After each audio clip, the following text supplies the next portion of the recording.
Varun Sandesh గుర్తున్నాడా? Happy days, కొత్త బంగారు లోకం వంటి చిత్రాలతో ఓ వెలుగు వెలిగిన ఈ యువ హీరో గ్రాఫ్ సడన్ గా పడిపోయింది.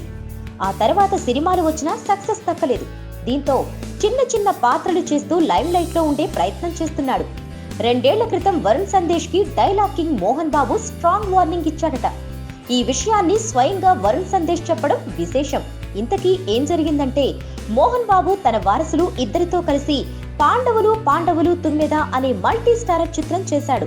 ఈ మూవీలో మోహన్ బాబు, మంచు విష్ణు, మంచు మనోజ్ తో పాటు వరుణ్ సందేశ్, తనీష్ కూడా నటించారు.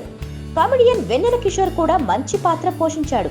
ఈ సినిమా షూటింగ్ సమయంలో ఓ రోజు సాయంత్రం వరుణ్, తనీష్, వెన్నెల కిషోర్ ఓ గదిలో బెడ్ పై రెస్ట్ తీసుకుంటున్నారు. ఆ గదిలోకి సడన్ గా ఎంట్రీ ఇచ్చిన మంచు మనోజ్ బెడ్ పై అమాంతంగా ఎగిరిపడ్డాడట. ఈ సీన్ ని చూసిన మోహన్ బాబుకి చిర్రెత్తుకొచ్చిందట. వెంటనే వారిని తన రూమ్ కి పిలిపించి స్ట్రిక్ట్ వార్నింగ్ ఇచ్చాడట. హీరోలంటే డిగ్నిఫైడ్ గా ఉండాలి. మీరు పందుల, కుక్కల లేక మనుషుల అందరూ కలిసి అలా పడుకున్నారు. మళ్ళీ ఇలాంటి సీన్ రిపీట్ అయిందో ఈసారి వార్నింగ్ ఇవ్వరు, 4 పీకుతా అంటూ గట్టిగా మందలించారట.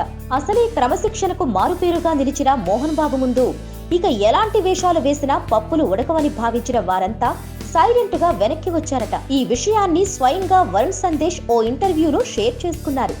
మోహన్ బాబు గారి క్రమశిక్షణ ఎలా ఉంటుందో ఆయన మరోసారి వివరించారు. Please subscribe. Hi, it's me Purna. Please subscribe.